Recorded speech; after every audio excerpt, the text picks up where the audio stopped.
No, you're Tajuan Mack. Mr. Mack, we've had issues with you and your drug patch now. I can't even tell you how many times, countless number of times. You were here not that long ago. Hold on. You were here. I told you last time you were here that I didn't care what it took for you to have a testable patch on when you went back to have it tested. I got an email from Johnny's Auto dated last Thursday, the 25th, where it says you came in without a testable patch on. You claim it fell off. They put a new one on you and they will update us. So you went in without a testable patch last week. Is that right? No, I'm not even with Johnny's no more. I get my patch from Al Reed. They test you? Al Reed tested you? Yeah. So you didn't go to Johnny's? No. When did you go to Al Reed? Call Al Reed and call Johnny's too. Why would they send us an email that says, do you have a patch on right now? When did you get it? Thursday. Friday. Okay, from where? Al Reed. From his office? Yes, ma'am. Or he might, because Al probably uses Johnny's. Here's where things get interesting. Look at how the judge zeroes in on the patch issue. A missing or untestable patch isn't just a technicality. It can be considered a probation violation. Think about it. A small oversight could have serious consequences. What would you do if the court was scrutinizing your every move like this? Did you have a patch on when you went to see Al Reed last week? Answer Yes or no. Are you? Tell me the truth, because we're going to get to the bottom of it right now. You had a testable patch on last week. Yes, ma'am. Well, you had a patch on. I don't know if it's testable or not. I gave it to him to test, so yeah. Did they take it off your arm, Yes, ma'am. or you handed it to them? No, they said that like I feel it and she gets the little tweezers and she take it right. That happened last Thursday. Yes, ma'am.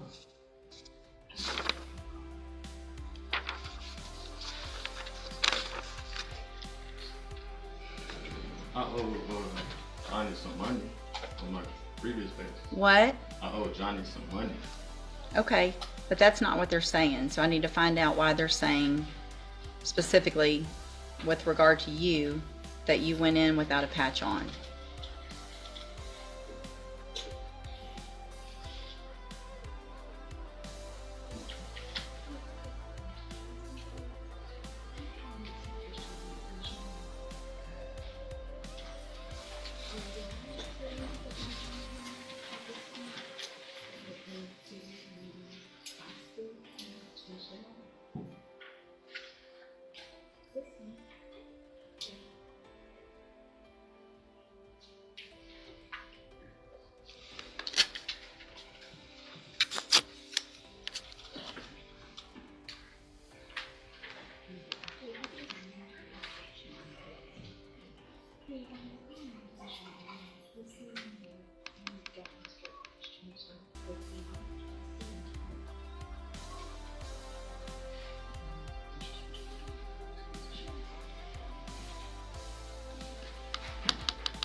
Probation doesn't have anything to do Well, with if it. you could drug test you, then call.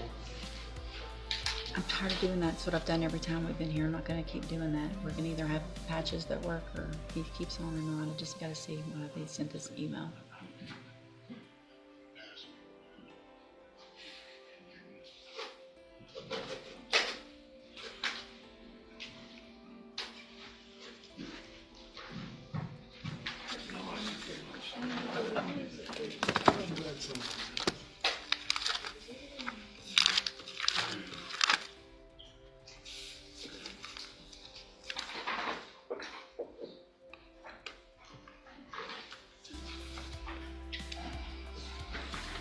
All right, we got to get our jury seated. So here's what I'm going to do. I'm going to let Anna work on figuring this out with talking to Johnny's and Al Reed. I'm going to have you guys back here Plan on being back this coming Monday. I'm going to reset it to Monday. If it gets worked out and I don't need y'all here, we'll send you a new reset for a different day. But plan on being back in 1 week, and that way, if something happens, we'll figure it out. But we're going to talk to Johnny's. We're going to talk to Al Reed. I could just wait. Wait. I got to get a jury seated. All right. We're already at 2 o'clock, and I've had a jury waiting for an hour. So, Johnny's, the bondsman said they've been putting it on him since August 25th. Okay. Talked to Johnny. Call Johnny's. Date on that. That's all right. All right, y'all can go. We'll send you a reset. It was last week. I said 9:20. Good morning. You're Benita Graham? Yes, ma'am. And Miss Graham, did you get a lawyer hired? No, ma'am. I did visit three times. Who'd you talk to? I talked to Senator, Ms. Holmes, and Attorney Adams. Okay. And he did state, Attorney Adams did state if he was elected that he would represent me pro bono. Okay. So, well, what do you mean if he was elected? I don't know. Well, if you assigned him to my case. Oh, yeah, it doesn't work like that. Okay. Okay. So are you working? No, ma'am. Okay. Why aren't you working? I'm retired and I only have one source of income, and that's Social Security from my husband's death. Okay. All right. And So, I do have cancer. okay. So what I'm going to do this morning, Miss Graham, is have you fill out some paperwork. Thank you for doing what I asked you to do. To see if I'm going to have you fill this paperwork out to see if you qualify for a court-appointed lawyer. You need to fill it out accurately and completely. Don't leave it all blank or put zeros. And then I'll take a look at it when you're finished. If you'll step over in front of the clerk, she'll give you that information. Yeah, actually, about the monitoring situation, if I can be relieved from that. Let's take care of this first, Yes, okay? ma'am. Good morning, Anna. Okay.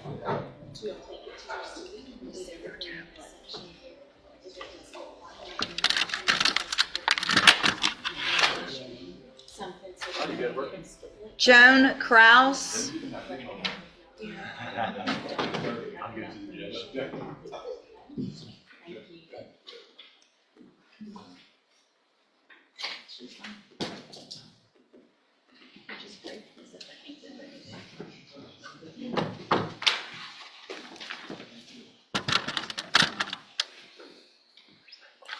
Good morning. Are you Joan Kraus? Yes, ma'am. And Ms. Kraus, this is your initial appearance in cause number 25, DCCR 0904. You're charged with a third-degree felony offense of driving while intoxicated, third or more, from July 16th of 2024. Since you've made bond in your case, have you had an opportunity to try to hire a lawyer? No, I got a court appointment. Right. So when you're in custody, we automatically give you a court-appointed lawyer. If you make bond, I expect you to at least try to hire your own lawyer. Are you working? No, ma'am. Okay. Why aren't you working? Retired. Okay. And so you have a retirement income? Yes, ma'am. So what I'm going to do, Ms. Kraus, is reset your case to give you some time to try to hire a lawyer. Okay. You need to, if you get someone hired, bring the reset notice that you get today to that lawyer. They'll tell you what to do. If you're unable to hire someone before the next court date, then I'm ordering you to visit with at least 3 lawyers. They all charge different amounts. They have different payment plans. Bring me back the names of the lawyers that you've talked to so I know you're trying, and then we'll discuss your options. Okay. If you don't do that, then when you come back, you run the risk of me raising your bond for not following that court order, and you would have to go back to jail. Do you understand? I do, ma'am. And are you, do you have the ignition interlock device on your vehicle? No, ma'am, I don't have one. You're not driving. I want to make sure you understand it's a condition of your bond. You cannot drive unless you have that on your any vehicle. Do you understand? Yes, ma'am. Okay, step in front of the clerk. She'll give you your reset notice. Sarah Henderson.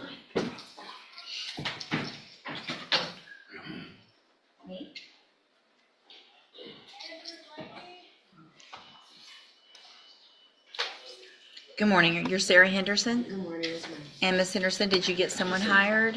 No, ma'am. I got 3 people, but my income might change. So I'm trying to see if I can maybe qualify to.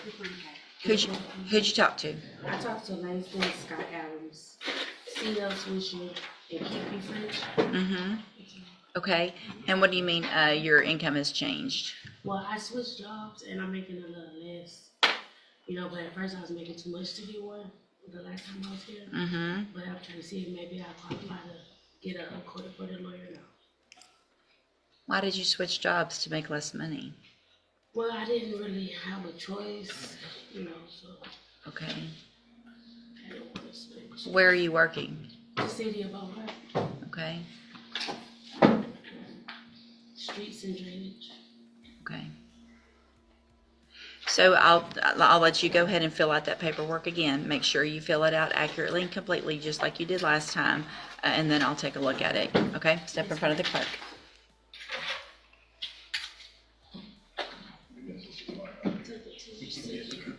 Janisha Jackson. Doesn't apply, the application, don't just leave it blank.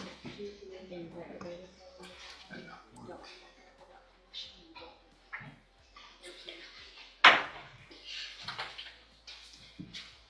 Good morning. Are you Janisha Jackson? Janisha, and Ms. Jackson, this is your initial appearance in cause number 25, DCCR 0903. You're charged with the second-degree felony offense of abandoning or endangering a child, and that's from May 26th of 2025. Since you've made bond in your case, have you had an opportunity to try to hire a lawyer? No, ma'am, not yet. Okay, so what I'm going to do, since you've made bond, is I'm going to give you about a 30-day reset to give you some time to try to hire a lawyer. Okay. If you get someone hired before the next court date, bring the reset notice that you get today to that lawyer. They'll tell you what to do. Yes, ma'am. If you're unable to hire someone before the next court date, then I'm ordering you to visit with at least 3 lawyers. They all charge different amounts. They have different payment plans. Bring me back the names of the lawyers that you've talked to so I know you're trying, and we'll discuss your options. If you don't do that, then when you come back, you run the risk of me raising your bond for not following that court order, and you would go back to jail. Yes, Do you understand? Yes. All right, step in front of the clerk. She'll give you your reset notice. Presley Viltz.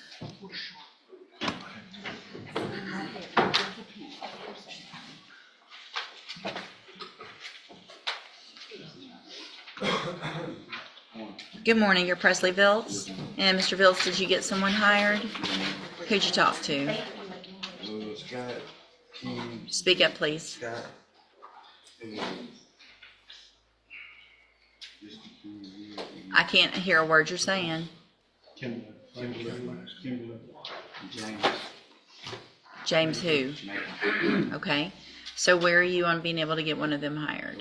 I just about picking back up in work. Okay, where do you work? Work. Say? Court. Okay. So what I'm going to do, thank you for visiting with those attorneys. I'm going to give you one more reset, see if you can get some funds together to hire one of them or anyone else. If you get them hired, bring that reset notice.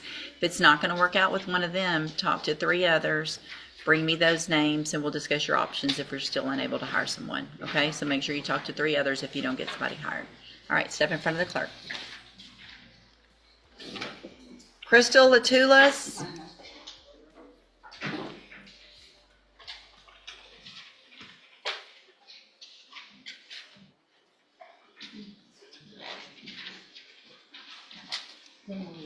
Good morning, ma'am. You're Crystal Latulas. And Ms. Latulas, this is your initial appearance in cause numbers 25 DCCR 0850 and 0851. In each of those cases, you are charged, give me a second,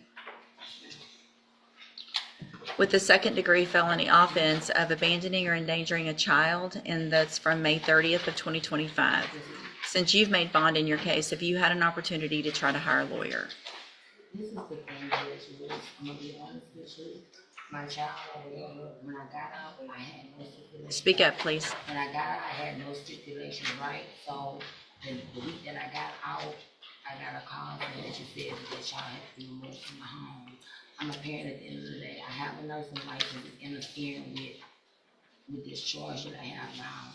That was my whole point of starting over. I already had got my nursing license, but I'm going. Okay, you're telling me way too much information. Okay. Here's the thing. I was just asking about my child. Is there any type of way that I could get? You need to get a lawyer, and they can file a motion asking, but just with your word, based on what you're charged with, no, I'm not going to allow that at this point, okay? So I'm going to expect you to try to hire a lawyer, reset your case about 30 days to give you some time to do that. If you get someone hired before the next court date, bring the reset notice that you get today to that lawyer, and they'll tell you what to do. If you're unable to hire someone before the next court date, then I'm ordering you to visit with at least 3 lawyers. They all charge different amounts, have different payment plans. Bring me back the names of the lawyers you talk to so I know you're trying, and then we'll discuss your options. If you don't do that, then when you come back, you run the risk of me raising your bond for not following that court order, and you would go back to jail. Okay. Do you understand?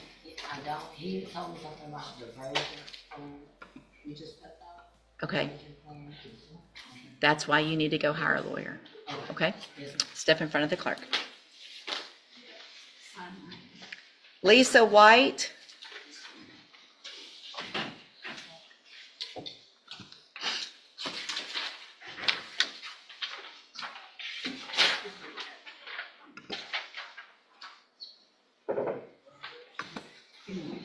Good morning. Are you Lisa White?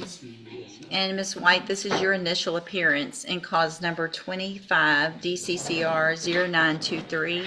You're charged with a second-degree felony offense of aggravated assault with a deadly weapon, and that's from May 24th of 2025. Since you've made bond in your case, have you had an opportunity to try to hire a lawyer? Yes, ma'am, I talked with Mr. Alvin Samuel, Uh-huh. and he suggested price, and that's really important. Okay, perfect. So what I'm going to do, Ms. White, is reset your case about 30 days to give you some time to try to either get Mr. Samuel hired or anyone else. If you do get him or someone else hired before the next court date, just bring that reset notice to them. They'll tell you what to do. If you're unable to hire someone or if it's not going to work out with him, then I'm ordering you to visit with at least 3 other attorneys and bring me those names so I know you're trying, okay? All right, step in front of the clerk. She'll give you your reset notice. Yeah.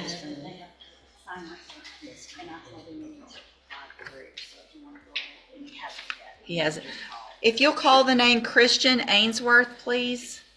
Christian Ainsworth.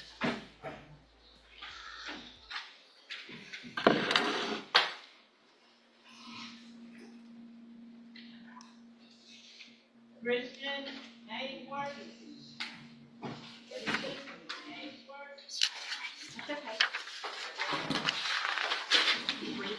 Thank you.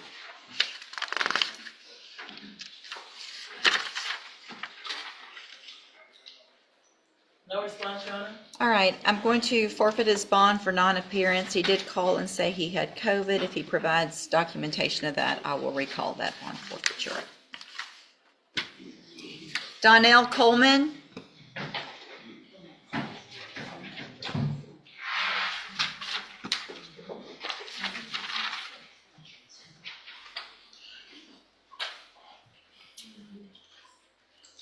Good morning. Are you Donnell Coleman?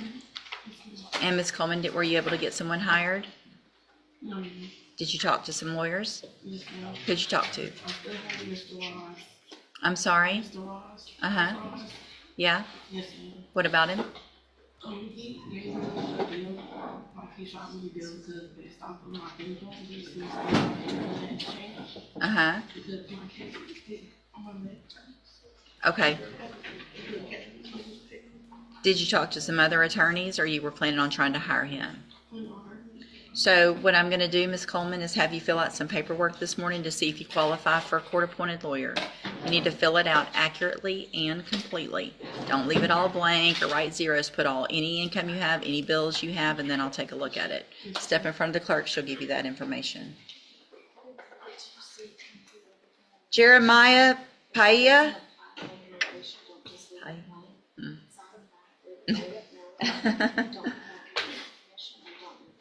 Good morning. How do you say your last name? Hi. Paye. I feel like we've done that before. Mr. Paye, sorry. Did you get someone hired? No, man, I'm still in contact with Mr. Jeff Casey, Uh-huh. and I still want to get him hired, so I got a second job in order to do that. You asked me to bring a check stub. Okay. And where's he from? I'm not 100% sure, but he's with Jeremy and Jones, that law firm. Okay. This is my check stub from FedEx, and I started my new job this week. Okay. You get paid every week or every 2 weeks? Every week. Okay. But the hours vary from about 20 to 30. And where's your new job? It's in the mall in Port Arthur. Okay. Pivot. Okay. So I'll give you a little more time. I mean, you're trying and that's great, or I can have you fill out some paperwork to see if you qualify. You want to try that today? Okay. Step in front of the clerk and she'll give you that paperwork. Make sure you fill it out accurately and completely, okay? Kayla Provost.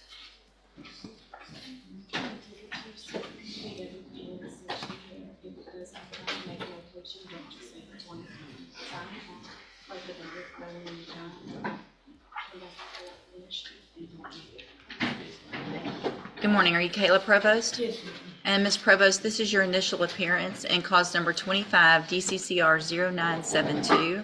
You're charged with the third-degree felony offense of evading. Pause for a moment. The judge is essentially playing detective here. They're comparing emails from testing facilities with the defendant's statements. This isn't just paperwork. Courts often treat discrepancies in drug monitoring as a big red flag. Would this be a simple mix-up or a deeper compliance issue? The suspense here is palpable, and it's a great example of procedural caution in action. Arrest or detention with the use of a vehicle from June 20th of 2025. And since you've made bond in your case, have you had an opportunity to try to hire a lawyer? Okay, so what I'm going to do, Ms. Provost, is reset your case about 30 days to give you some time to try to hire someone. If you get someone hired before that next court date, just bring the reset notice that you get today to that lawyer and they'll tell you what to do. If you're unable to hire someone before the next court date, I'm ordering you to visit with at least 3 lawyers. They all charge different amounts, they have different payment plans. Bring me the names of the people that you've talked to so I know you're trying, and then we'll discuss your options. If you don't do that, then when you come back, you run the risk of me raising your bond for not following that court order, and you would have to go back to jail. Do you understand? yes. All right, step in front of the clerk right here. She'll give you your reset notice.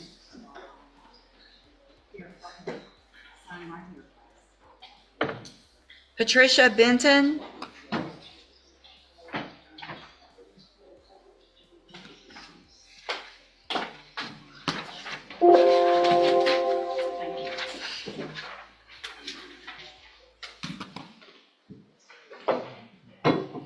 Good morning, you're Patricia Benton? Yes, ma'am. And Ms. Benton, did you get someone hired? I have not, no. Okay, who'd you? I've contacted 3, Brittany Holmes, Mr. Macon, and Corey Crenshaw, but I just can't afford them. And you're working? Yes, ma'am. Okay, and are you working full-time? Yes, ma'am. Okay. So what I'll do this morning, I'm not sure if you'll qualify, but I'll have you fill out some paperwork to see if you qualify for a court-appointed lawyer. You need to fill it out accurately and completely because you're going to swear under oath that it's all true and correct. And then I'll take a look at it. Step in front of the clerk. She'll give you that paperwork. Yeah. When I printed this, he had not signed it down and never paid the warrant form, you know what I mean? Yeah. He's signed it down now. So the other two, They're on Are- the tablet now, I can give you the case they're on the tablet or on the, okay, that's okay. I can look here. number. 49 and 50.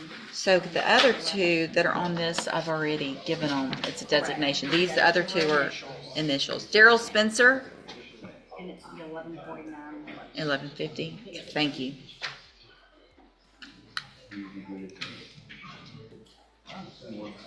Good morning, you're Daryl Spencer. And so, Mr. Spencer, you've been here previously in cause numbers 24 DCCR 1863 and 24 DCCR 0841. And then it looks like there were 2 new indictments that have come down, and so you now have an initial appearance in those cases. One of them is 25 DCCR 1149, and in that case you're charged with the third-degree felony offense of evading arrest or detention with the use of a vehicle from June 14th of 2025. And then the next one is cause number 25 DCCR 1150. Hold on a second.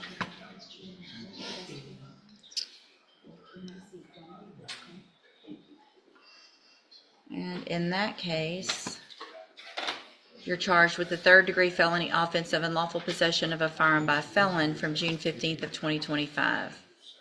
And so since you've made bond in these cases, have you had an opportunity to try to hire a lawyer? Yes, ma'am, I had right, Kim, he told me he was supposed to be with me today, I texted him last night. He told me he was gonna send a letter to the representative, but I paid him when I came here that Monday. I came and talked to you. Have a seat in the courtroom. Don't leave until we talk to him, okay? Yes, ma'am. All right, go. You can have a seat. Good morning, sir. You're Jose Contreras. And will your client waive the formal reading of the indictment? That's for Anna.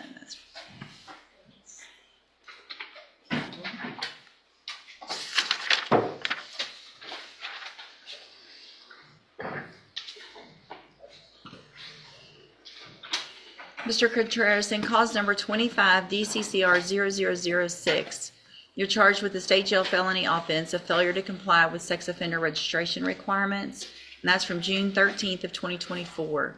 How do you plead to that charge? Are you pleading guilty freely and voluntarily? And are you pleading guilty because you did what they charged you with? I have here on the computer some documents that have your signature on them that the state has marked as exhibit number 1. Before you signed these, did you go over them with Mr. Parker? Speak up. Yes, ma'am. And do you fully understand them? Yes, ma'am.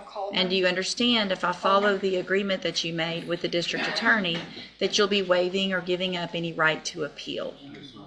And it looks like the agreement that you've reached is for a 4-year deferred probation. There would be a $500 fine, and you would be required to follow all of the rules and conditions of probation. Is that your understanding? Also, do you understand, if you're not a U.S. citizen, that a plea of guilty or no contest may result in your deportation, exclusion from admission to the country, or denial of naturalization under federal law?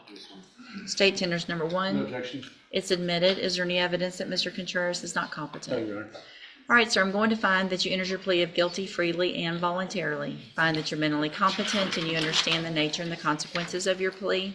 Find sufficient evidence to find you guilty. However, I'm going to reset your case so that the probation department can do a pre-sentence report. That'll give me more information about you and your case, and then we'll come back later for sentencing. You need to stop and talk to probation on your way out of the courtroom today, and she's sitting at that desk right there. Okay, we'll see you back at sentencing. And then, Mr. Parker, you have Jeremiah Davis. Your Honor. Oh, that looks like I'm signing a dismissal right now. Is he here? Jeremiah Davis? I told him to wait outside for me, Judge. Okay, you can let him go. Okay. Let me sign that. And then you have Lamira Henry. It's a sentencing.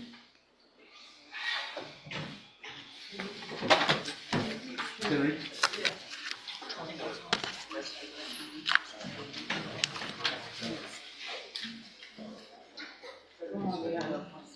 Good morning. Let's see, this is, let's see, I think Mr. Smith on Lamira Henry. Good morning. Good morning. And so Ms. Henry was previously in court in cause number 24, DCCR 1668, entered a plea of guilty to evading arrest or detention with the use of a vehicle. I've received that pre-sentence report. Has everyone had an opportunity to review that report? Your Honor. Yes, sir. Are there any additions or corrections? No, Your Honor.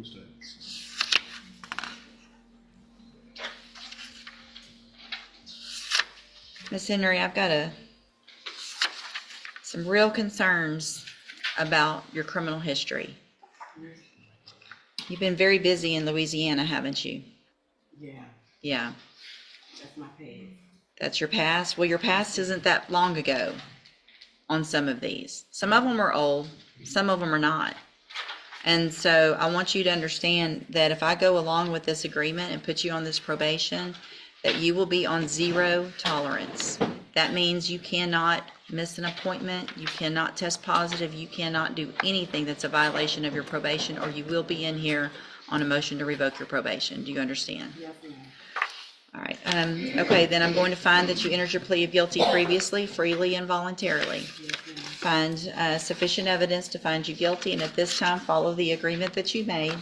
Find you guilty of evading arrest or detention with the use of a vehicle. Sentence you in accordance with your agreement to a term of 10 years in prison, but I'm going to... Notice how the judge drives home the 0 tolerance rule for probation. Probation isn't a free pass, it's a conditional path. Any violation could instantly trigger the full 10-year sentence already agreed upon. For viewers, this is the ultimate high-stakes moment. One slip and everything changes. Imagine the tension sitting in that courtroom. Probate that. You'll be on probation for 10 years. You're ordered to pay the $500 fine and to follow all of the rules and conditions of probation. If you do that, then for all practical purposes, your case here in court is over. You'll be able to serve that 10-year sentence while you're on probation. The other side of that, though, is that you've already agreed to a 10-year sentence. So any violation of your probation could end up with that 10-year sentence that you've agreed to. Do you understand? All right, I'm handing you the trial court certification that shows this was an agreement that I followed, and so you've waived your right to appeal. You just need to have a seat here in the courtroom. Oh, wait, I have to hand you one more thing. Also, I'm handing you a written admonishment regarding your ineligibility to possess a firearm or ammunition.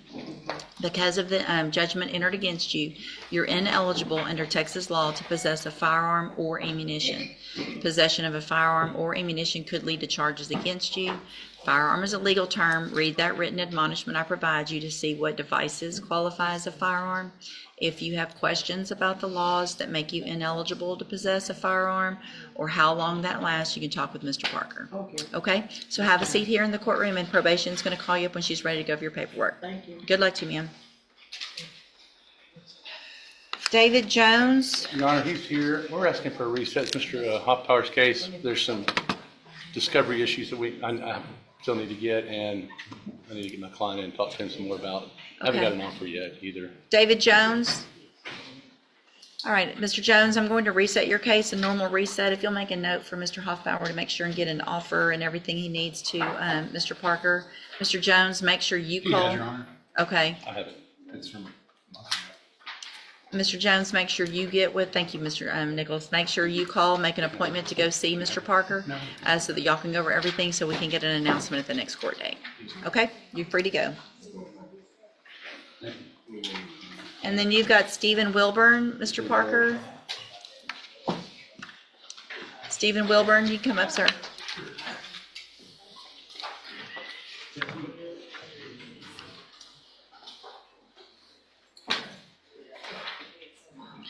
Good morning. Are you Stephen Wilburn? Yes, ma'am. And Mr. Parker, will your client waive the formal reading of the indictment? Yes, Your Honor.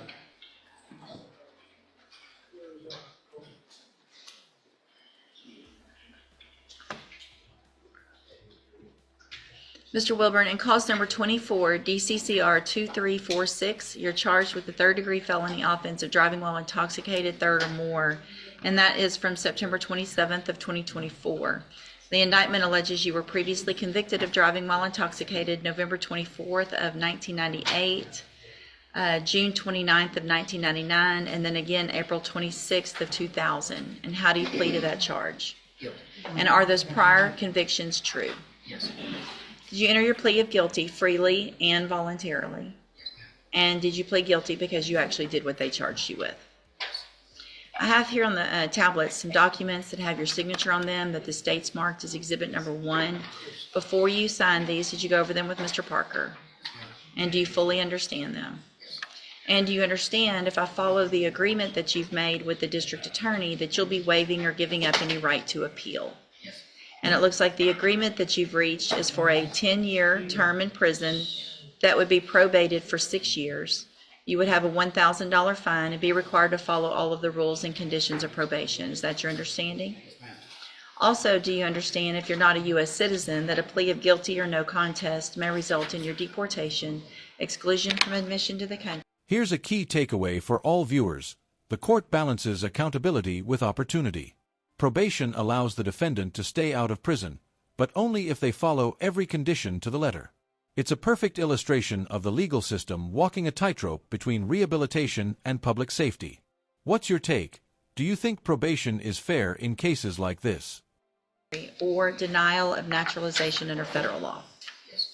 State tenders number 1. No objection. It's admitted. Any evidence Mr. Wilburn is not competent? No, Your Honor. All right, sir, I'm going to find that you entered your plea of guilty freely and voluntarily. Find that you're mentally competent and you understand the nature and the consequences of that plea. Find sufficient evidence to find you guilty. However, I'm going to reset your case for sentencing so that the probation department can do a pre-sentence report. That'll give me more information about you, your case, and then we'll come back later for sentencing.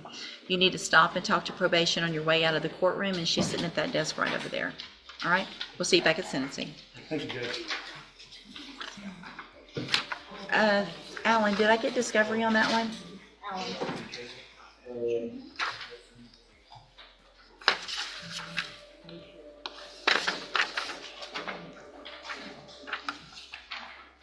Probably not. This is my file. Thank you. Thank you.